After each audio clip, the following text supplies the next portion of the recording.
എന്നാൽ സാധിക്കും പ്രിയപ്പെട്ടവരെ, എന്നാൽ സാധിക്കും, സാധിക്കാതില്ല. ഈ ടോയ്ലറ്റിൽ ഉപയോഗിക്കുന്ന പാത്രം അല്ലെങ്കിൽ അടുക്കളയിൽ വിറകടുപ്പിൽ ഉപയോഗിക്കുന്ന ആ പാത്രം അതിനൊരു തകർച്ച സംഭവിക്കണം, അതിനൊരു പൊട്ടൽ സംഭവിക്കണം. അവിടെ പോലും അത് ഉപയോഗിക്കാൻ പറ്റാത്ത അവസ്ഥയിലേക്ക് മാറി അത് പുറത്തേക്ക് വലിച്ചെറിയപ്പെടുന്ന ഒരു അവസ്ഥ വേണം. വേദന ഉണ്ടാകുമോ?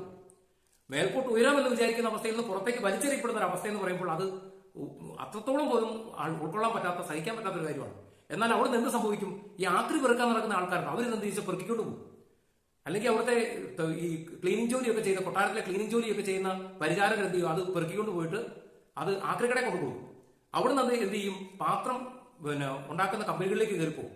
അവിടെ അത് എന്നാ പറയുക, വലിയ തീച്ചുളയിലേക്ക് എറിയപ്പെടും. ഈ തീച്ചുളയിൽ കിടന്ന് ഉരുകി അത് മറ്റൊരു മോൾഡിലൂടെ അത് പുതിയൊരു പാത്രമായിട്ട് വീണ്ടും രൂപം പ്രാപിക്കും. പ്രിയപ്പെട്ടവരെ, ഇങ്ങനെ ഒരു രൂപമാറ്റം സംഭവിക്കുന്നതിന്റെ ഇടയ്ക്കായിട്ട് ഒരുപക്ഷെ ആ പാത്രത്തിന് അനുഭവിക്കേണ്ടി വരുന്ന വേദനകൾ അത് നമുക്ക് ചിന്തിക്കാൻ പറ്റിയല്ല.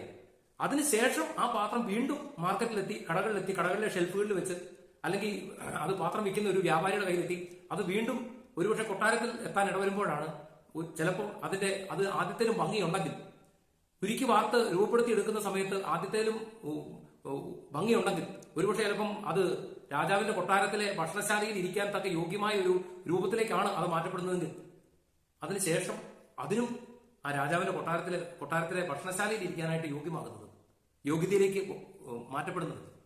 Price the lord, hallelujah.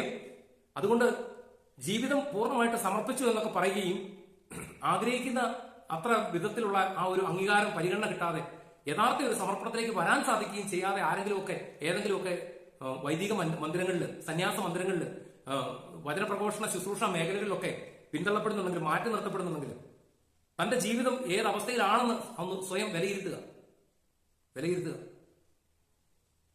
തമ്പുരാൻ നിന്നെ എടുക്കുന്നതിന് ഓരോ സമയത്തും അതിൻ്റെതായ പദ്ധതിയും പ്ലാനും ഉണ്ട്. മനസ്സിലായോ? എനിക്കറിയാം, ഒരു ചെറുപ്പക്കാരൻ ഒരു ധ്യാനകേന്ദ്രത്തിന്റെ കിച്ചണിലെ പണിക്കാരനായിരുന്നു. കിച്ചണിൽ ഭക്ഷണം വെപ്പായിരുന്നു. വർഷങ്ങളോളം അവൻ ഭക്ഷണം വെച്ചു. അവൻ അവിടെ ഭക്ഷണം വെച്ചുകൊണ്ടിരുന്ന് അവൻ വചനം കേട്ടുകൊണ്ടിരുന്നു. അവന്റെ ഉള്ളിലേക്ക് പരിശുദ്ധാത്മാവ് കടന്നു വന്നപ്പോൾ അവന് ദാഹം തുടങ്ങി. തനിക്കും ഒരു വചനപ്രഘോഷകനാണ്. അതിനു വേണ്ടിയിട്ട് അവൻ രാത്രി പകലാക്കി അവൻ പ്രാർത്ഥിച്ചു. അവൻ കാത്തിരുന്നു. അവന്റെ ജീവിതം പൂർണ്ണമായിട്ടും തമ്പുരാൻ കൊടുക്കാമെന്ന് അവൻ വാക്ക് കൊടുത്തു. പ്രിയപ്പെട്ടവരെ, 12 വർഷങ്ങൾക്ക് ശേഷം അതേ വചനവേദിയിൽ നിന്ന് സുവിശേഷം പ്രസംഗിക്കാൻ, വചനം പങ്കുവയ്ക്കാൻ, ധ്യാനം പ്രസംഗിക്കാൻ കർത്താവ് അവനെ എടുത്ത് ഉപയോഗിച്ചു. Price the lord, hallelujah.